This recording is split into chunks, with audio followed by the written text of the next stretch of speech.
옛날에 고집센 사람하고 나름 똑똑한 사람이 한 마을에 살았답니다.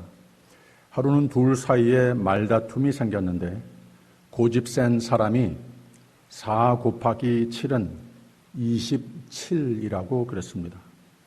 그 말을 들은 똑똑한 사람은 4 곱하기 7이면 28이지 어떻게 27입니까? 정정해 줬습니다. 근데 고집센 사람은 계속 27이라고 고집하고 똑똑한 사람은 아니라고 28이라고 주거니 받거니 하다가 말싸움이 된 겁니다.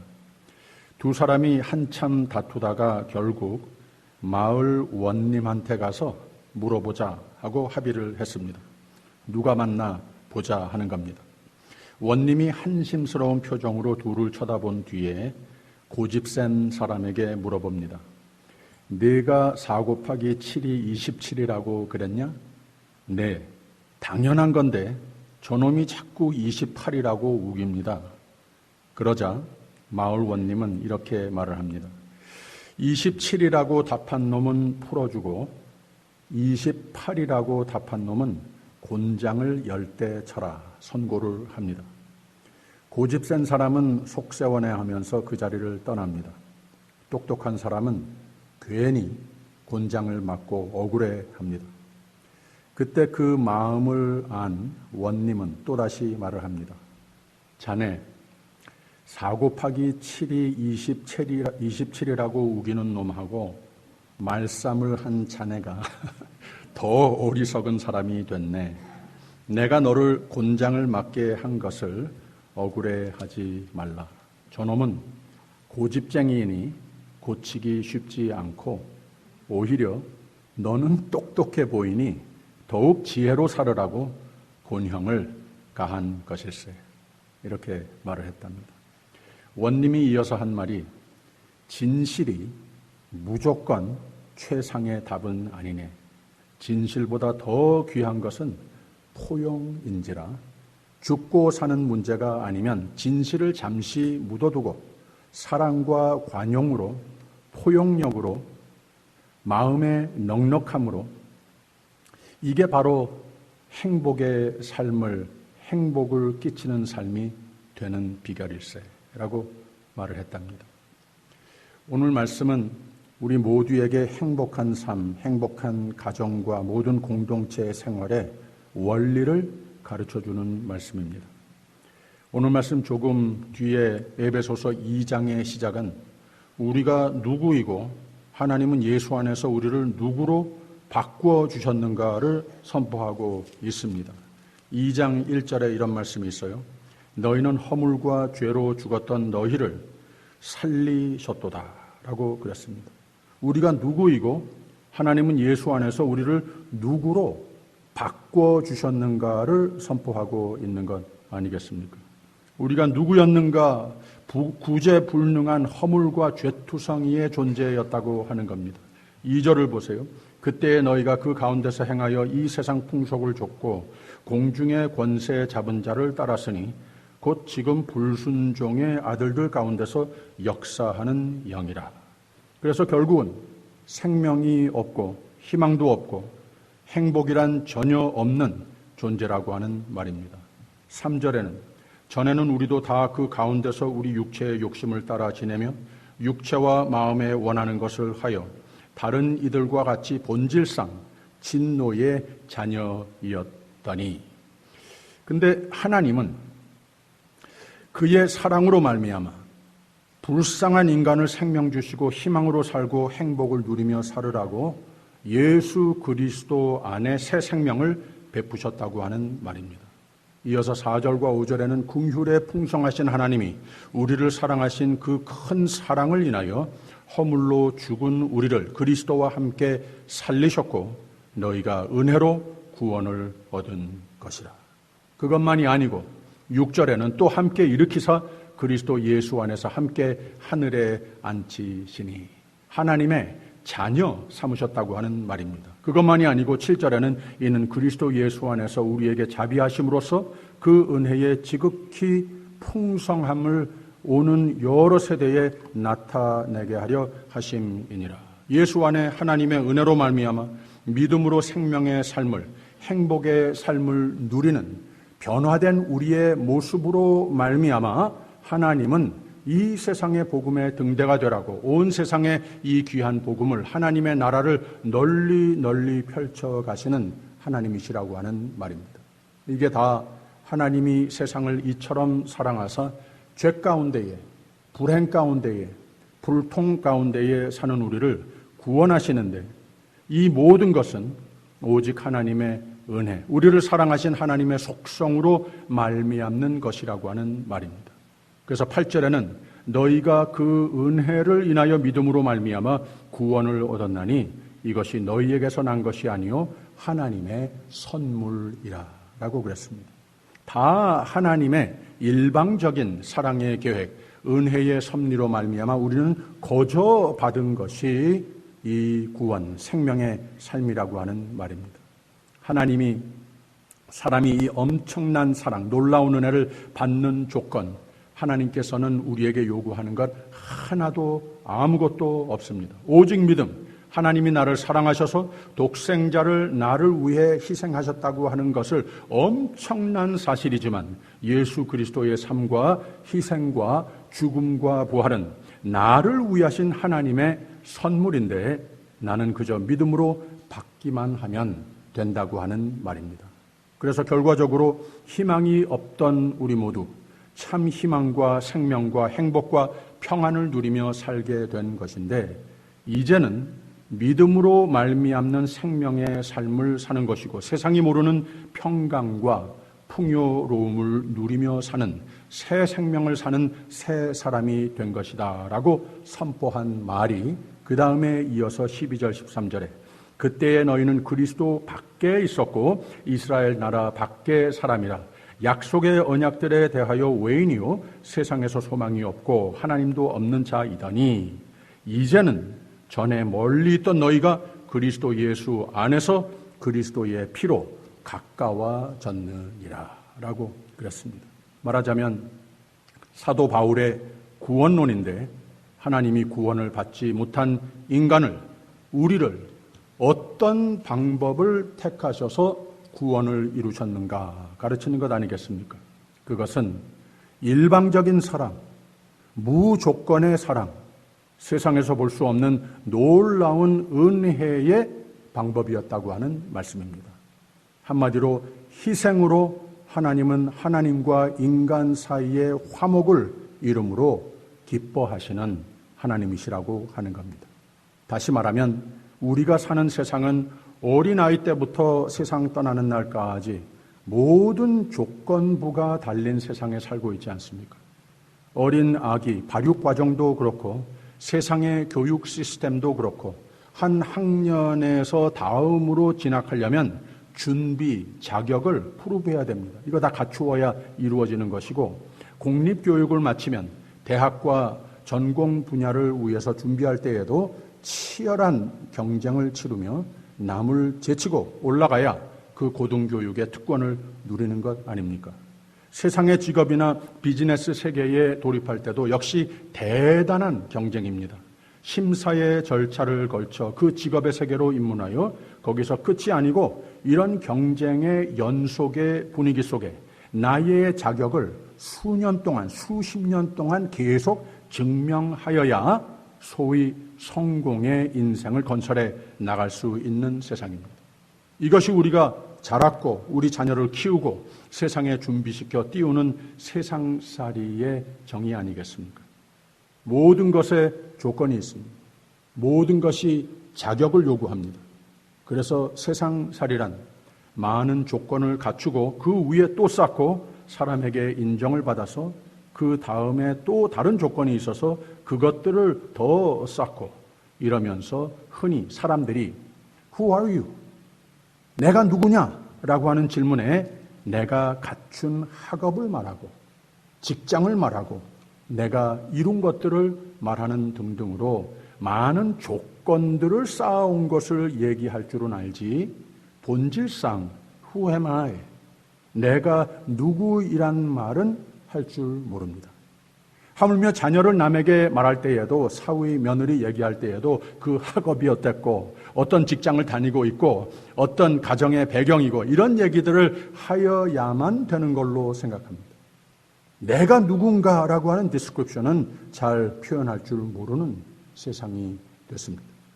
쉽게 말해서 세상에서 누군가가 되기 위해서, 내가 누군가를 어느 정도 자신 있게 말하기 위해서는 무언가 값을 치러야 하는, 무언가 조건을 충족시켜야 자격을 갖추어야 하는, 그래야 나가 형성이 되는 세상이라는 말입니다. 그런데 복음이 무엇이냐? 하나님께서 나를 하나님의 자녀로 삼고 또 베드로 전서에서 선포한 것과 같이 우리 모두는 세상의 정의로 말했을 때에는 흩어진 나그네와 같았는데, 내놓을 것이 하나도 없어도 예수 그리스도의 공로로, 나의 오직 믿음으로, 오직 너희는 택하신 족속이요 왕같은 제사장들이요 거룩한 나라요 그의 소유된 백성이라고 믿음으로 말미암는 나의 아이덴티티를 분명하게 선포합니다. 너희가 전에는 백성이 아니더니 이제는 하나님의 백성이요, 전에는 긍휼을 얻지 못하였더니 이제는 긍휼을 얻은 자이니라. 바로 이것이 하나님이 선택하신 구원, 내가 나됨, 그리고 나와의 화목, 그리고 하나님은 그의 구원의 계획을 하나님의 방법대로 완성하심으로 하나님도 기쁘시고 우리 모두도 하나님의 뜻과 우리의 믿음으로 받음으로 하나님과의 이 홀리 커뮤니언의 영역으로 들어간 자들이라고 하는 말입니다. 이걸 또 쉽게 말하자면 하나님도 기뻐하시고 하나님의 행복은, 우리도 행복은 어떻게 비롯되는가? 오직 하나님의 은혜라고 하는 말입니다. 오직 우리의 믿음뿐이라고 하는 말입니다. 하나님과 우리 사이의 관계가 회복되고 행복의 관계가 되는 그 재건은, 그 시발점이 이게 중요합니다. 하나님의 희생으로 시작이 된 것이라고 하는 말입니다.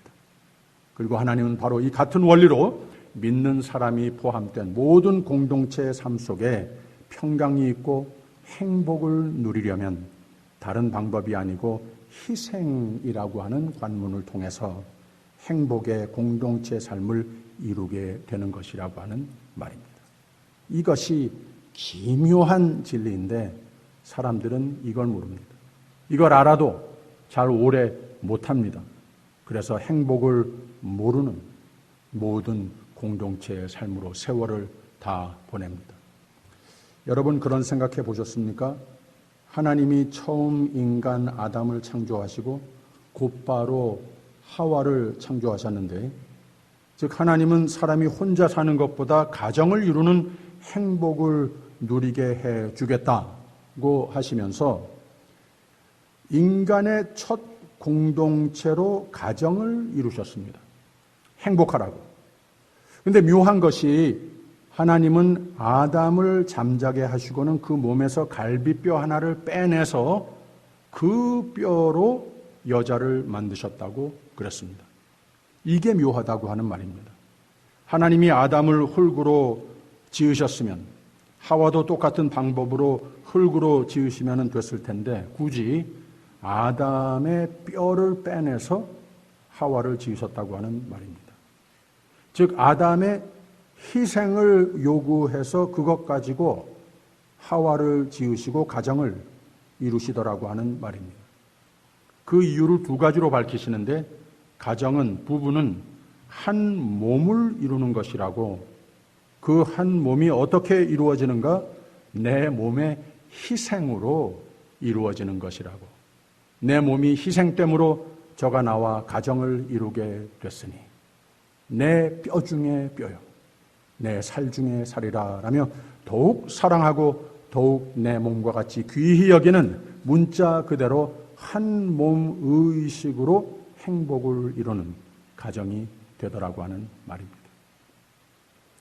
어제 새벽에 말씀 나눴습니다마는 오늘 세대는 부자일수록 결혼을 앞두고 prenuptial agreement라고 혼전 계약서를 이 로이어를 동원해서 작성하고 사인하고 나서 결혼을 하는 경우가 있습니다. 그러니까 결혼에 대해서 Those whom God has joined together let no one separate 라고 하는 하나님의 뜻, 하나님 말씀대로 결혼이라고 하는 의미가 그날 약속이 영원한 것이고 한 몸 됐다고 하는 것은 말로는 서약을 하는데 그 콘트랙트를 가지고 있으니 법적인 조항들이 말하기를 몇십 가지 조건 사항들이 거기에 있다는 겁니다. 그리고 계속 자격, 조건 이것을 잘 지켜야 한다는 말입니다. 나도 이것이 항상 의식하고 살아야 하고 또 상대방도 이거 어기기만 해라. 이런 마음이 속에 잠재하고 있다는 거예요. 그래서 결혼 서약을 하면서도 그 신랑 신부의 마음속 한 구석에는 깨질 수도 있다라고 하는 마음으로 시작을 한다는 겁니다. 그리고 계속 그 생각이 있다는 거예요. 통계상 미국에는 보편적으로 이혼율이 50%라고 하는 말을 흔히 듣습니다만은 사실은 그렇지 않답니다. 하도 우리 주위에 많이 있는 것 같아서 반 정도 되나 보다 이렇게 생각을 해서 그렇게 말을 합니다만은 사실은 진짜 통계로는 10%도 안 된답니다. 근데 부유층이나 연예계에 있는 사람들, 주로 이 prenuptial agreement, 혼전 계약서를 사인한 가정들은 52%가 이혼에 이른답니다. 두 번째 재혼한 경우는 68%를 이혼을 하고 세 번째 결혼을 하면 76%라고 합니다. 물론 신앙적으로 잘 다져진 가정들은 예외입니다. 가정 평화를 잘 이루어 가기도 합니다. 그렇지만 요는 무조건 사랑으로 또 내 것 없이 우리 모두 가진 자산 이제는 한 몸을 이루었으니 아무 계산 없이 오히려 내가 어떻게 하면 오직 남편, 오직 아내를 위해서만 존재가 되고 어떻게 하면 내가 가진 모든 것, 내 삶의 전부, 내 생명으로 나는 당신을 위해서만 사는 존재입니다. 라고 하는 의식 구조로 사는 것. 그런 가정은 건강하고 행복한 가정이 되는 것이라고 하는 사회학적인 통계를 말하는 겁니다. 그러니 오늘 말씀이 우리에게 이 가정의 달에 다시 한번 리마인드 해주는 바는 두 가지 진리입니다. 첫째, 하나님은 가정을 가장 먼저 창조하심으로 우리들의 기쁨의 원천, 행복의 원천으로 삼으셨다고 하는 말입니다. 예수님도 지상 목회하시는 가운데에 가장 처음 기적을 베푸신 곳이 가정이었습니다. 혼인잔치에 물이 와인이 되게 하신 사건이었습니다. 그 다음에 성전을 정화하신 사건이 있었습니다. 초대교회가 이렇게 큰 성전으로 우리가 모여서 예배를 드리고 있습니다마는 그런 모습이 아니었습니다. 시작은 이 교회의 원형도 사실은 다 가정이었습니다. 예루살렘 교회는 마가의 집에서 시작을 했고 에베소 교회는 브리스길라와 아굴라 집이었고 라오디게아 교회는 num바의 집이었고 골로새 교회는 빌레몬의 집이었습니다. 고린도 교회는 가이오의 집이었을 것이라고 추정을 하고 빌립보 교회는 루디아의 집이었습니다. 그래서 하나님의 계획, 하나님의 방법인즉 천국을 맛보는 것, 교회는 우선 가정이, 집이 그 앞에 우선이라고 하는 겁니다. 기독교는 가정의 종교입니다. 하나님을 아버지라고 부르라고 하십니다. 예수님은 신랑이시고 우리는 모두가 신부라고 이런 용어를 씁니다. 성도들은 하나님의 자녀라고 하고 또 우리는 서로 형제, 자매라고 부릅니다. 교회를 하나님의 집이라고 부르는 이유가 거기 있는 겁니다. 어느 신학자는 하나님이 세상에 직접 만드신 기관은 교회와 가정밖에 없다라고 말을 했습니다. 따라서 가정은 작은 교회이고 교회는 넓은 가정이다라고 말할 수 있습니다. 따라서 가정과 같은 교회는 천국입니다. 교회와 같은 가정도 천국이 되는 겁니다. 오늘 말씀 주석에 도달하기까지 오늘은 좀 오래 걸렸는데 말씀 준비하면서 오늘은 이런 순서가 하나님의 뜻이구나 라고 참 흥미있는 마음으로 성령이 인도하시는 대로 그냥 다 받아 적었습니다. 설교가 그럴 때도 있습니다. 이렇게 하나님의 구원하신 방법, 하나님이 교회를 세우신 방법과 그 안에 행복의 신조, 가정을 지으시고 가정 생활을 통하여 복을 누리는 비결을 말했는데 사도 바울은 매우 실천 신학적인 차원에서 이 한 가지 진리, 하나님이 우리를 구원하신 것에 대해 감사가 끊임없이 없는 삶이 되라 라고 말을 시작합니다. 그 범사에 우리 주 예수 그리스도의 이름으로 항상 아버지 하나님께 감사하며 라고 시작을 합니다. 그 다음에는 예수 그리스도 안에 무조건의 사랑, 오직 선물로 받은 생명의 삶이 됐으면 그 사랑과 그 은혜가 내 삶을 통하여 흐르는 삶이 되라 하십니다. 21절에 그리스도를 경외함으로 피차 복종하라라고 하는 서론을 말했습니다. 서로 사랑, 서로 섬김, 서로의 행복을 위해서라면 희생을 아끼지 말라라고 하는 말을 하는 겁니다. 피차 복종하라. 우리가 관계를 이룰 때에 무엇을 디맨드하는 관계를 만들지 말아라.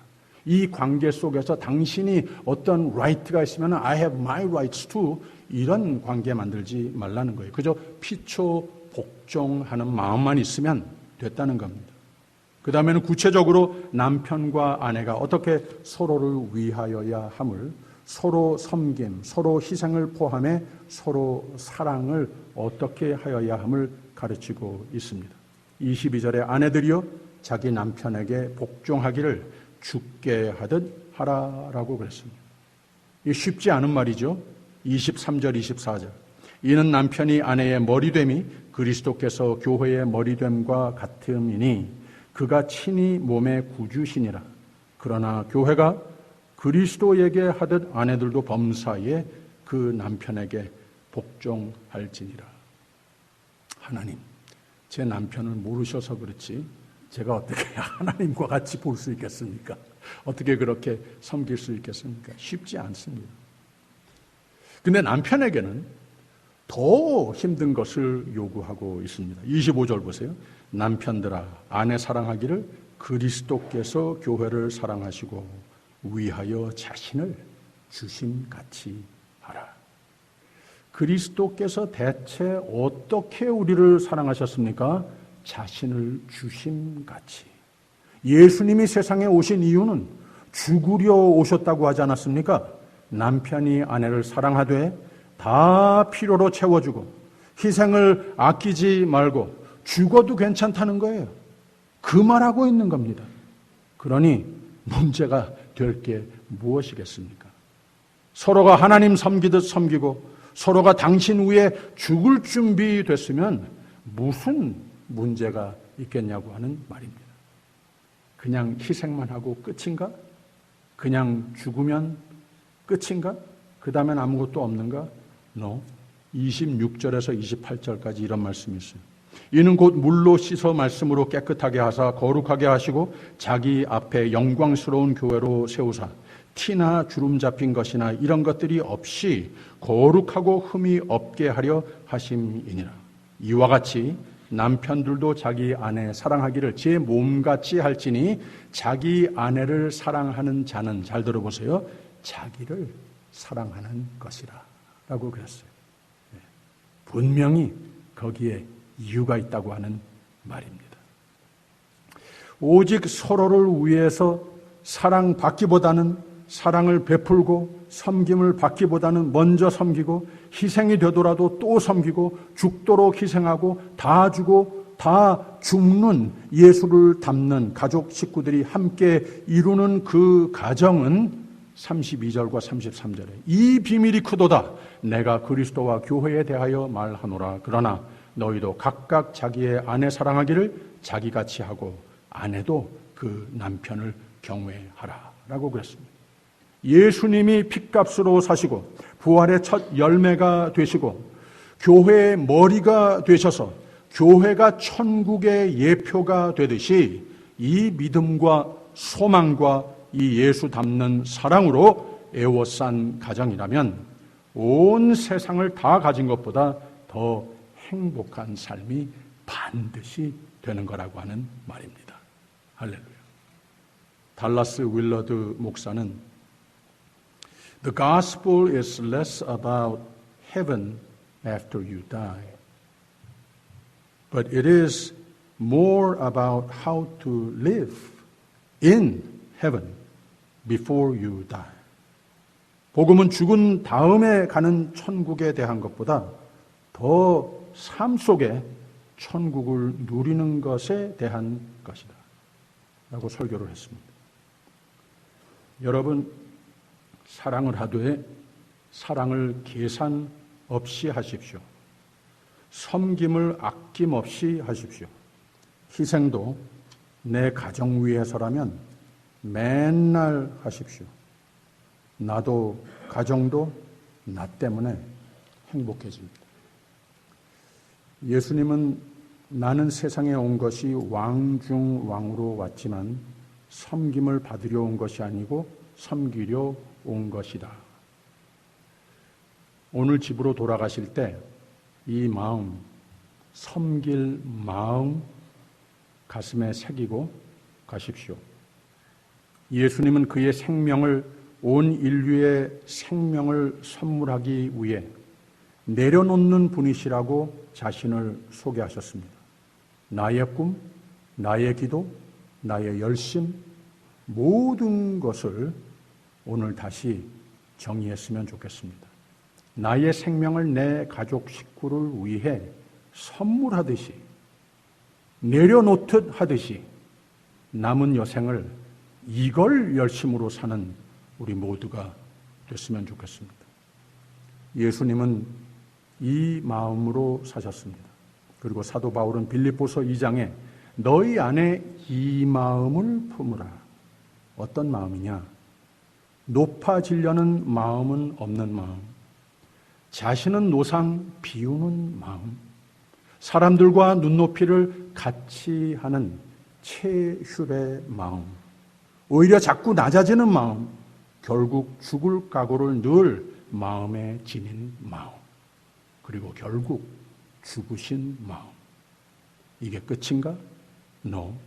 이러므로 하나님이 그를 지극히 높여 모든 이름 위에 뛰어난 이름을 주사 온 인류가 그 이름 앞에 무릎을 꿇게 하시고 모든 입으로 예수 그리스도를 주라 시인하여 아버지께 영광을 돌리게 하셨느니라.